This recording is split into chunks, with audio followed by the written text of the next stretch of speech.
Well, it's time to let the king have his moment again. This is the second go around on the show, and while Silver Bullet, based on Cycle of the Werewolf, is a minor classic, it's not one of the bigger adaptations out of his overall catalog. Well, today is going to be an even deeper cut. While it seems that nearly everything has been adapted, there's a lot that is yet to be turned into a show, movie, or short film. Back in the 90s and early 2000s, it felt like his made-for-TV miniseries were happening more frequently and had more hype to them, Shawshank aside.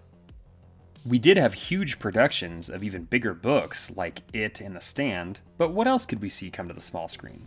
Well, it wasn't exactly what people were expecting, but the Langoliers hit our screens on Sunday, May 14th and Monday, May 15th of 1995, airing on ABC. It was only a two-parter like It instead of a four-parter like The Stand, but how close did it stick to the original source material roots? Let's go back to 1995, but not for too long as we avoid and find out what happened to the Langoliers.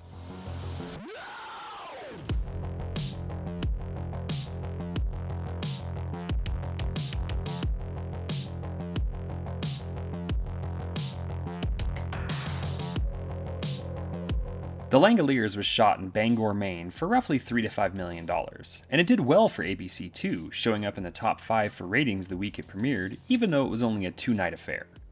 I remember watching it as a kid when it premiered, and then multiple times later on the Sci-Fi Channel. When I was younger, I really enjoyed it, and after reading the novella and watching it again, I still enjoy it, except for the titular Langoliers. Originally, they were said to be puppets that were handled by a team, good old-fashioned practical effects. Sadly, that wasn't to be as it was decided late that CGI would be used. CGI could be really good, even in the early 90s, like its use in Jurassic Park. It could also be an affront to God and constitute as a war crime, like in The Langoliers. Apart from that, it's an effective little movie based on a fun story. The writer and director of the project, which I didn't know until beginning research for this episode, is the legendary Tom Holland. Because of the year we're currently in, I have to reiterate that is not the adorable web-slinging and plot-leaking Tom Holland of the Marvel Cinematic Universe, but longtime horror director Tom Holland.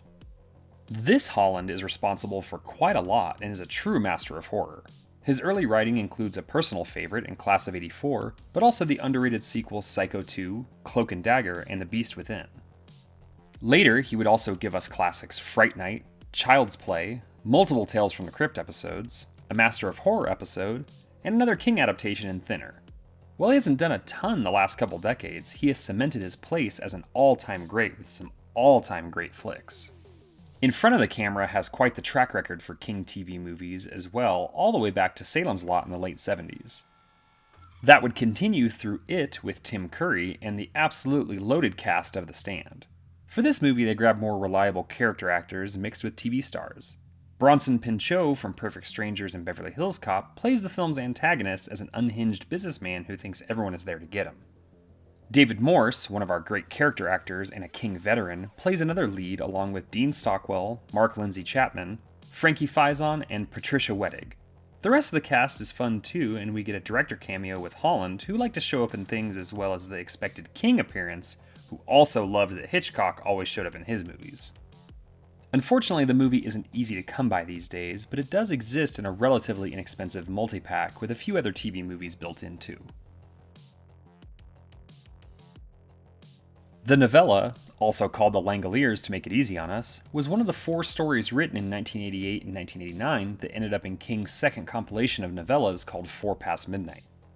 His previous collection of 4 stories, appropriately called Different Seasons, had some all-time classics as well as that fourth wheel on the shopping cart that never really works. Both Rita Hayworth on The Shawshank Redemption and The Body would go on to massive acclaim as Shawshank Redemption and Stand By Me respectively, while Apt Pupil would get a much later movie adaptation to far less acclaim.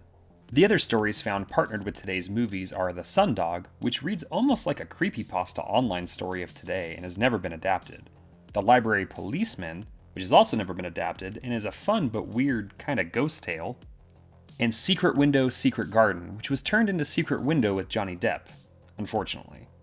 It's weird to look back at this collection and know that The Langoliers is not only the best story from the book's collection, but actually the best film adaptation too.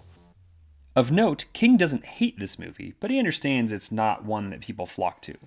He liked what director of 2023's Boogeyman did so much with that property that he's on board with a Langoliers redo from him. The story has also been released as a standalone book, as many of his collections of longer stories tend to do.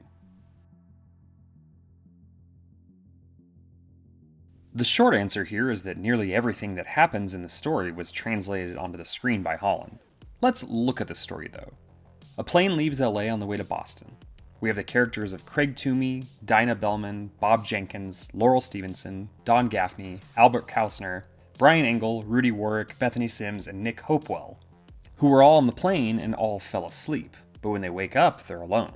Even the pilots who were in the cockpit are missing, and Brian, a pilot, takes over. Unable to get a hold of anyone to help them, they decide that they need to land in Bangor, Maine rather than the original destination of Boston, despite the protests from Toomey. They land in a deserted airport where they slowly figure out that they had to have slipped through some sort of time portal and been taken to the past. Unlike many of the interpretations of time travel in various media, going back in time will have nothing. No events to witness or change, just blank nothingness that we'll find out eventually fade to actual nothingness. They find that food doesn't have any taste, nothing has odor, and things that should work normally like sound and fire don't work the way they should. Toomey starts to lose it and has visions of the abuse he suffered at the hands of his father while becoming more irritated and prone to violence.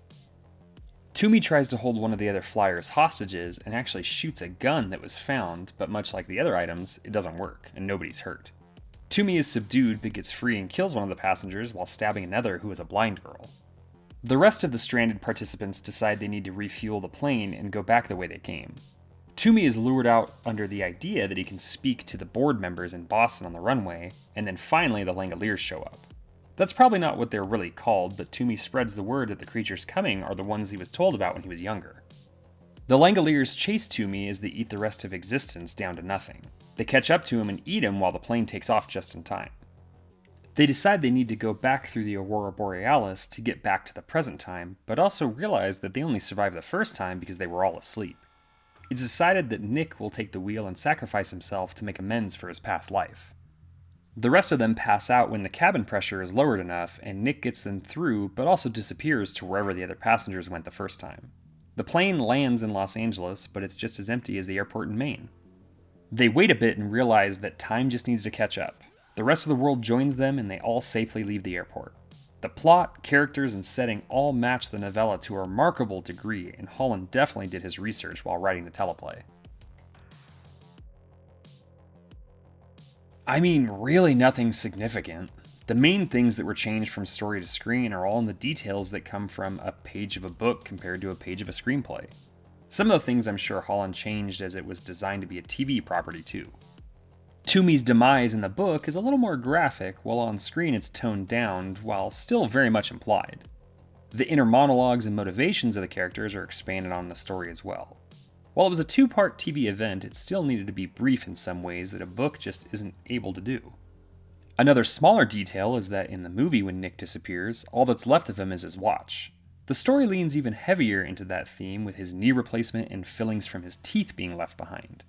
Of course, the description of the creatures in the book is also more intimidating than the poorly rendered meatballs we were given on screen. Finally, the characters get a better sense of clarity on their journey in the story, even if the movie still does an admirable job trying to convey this.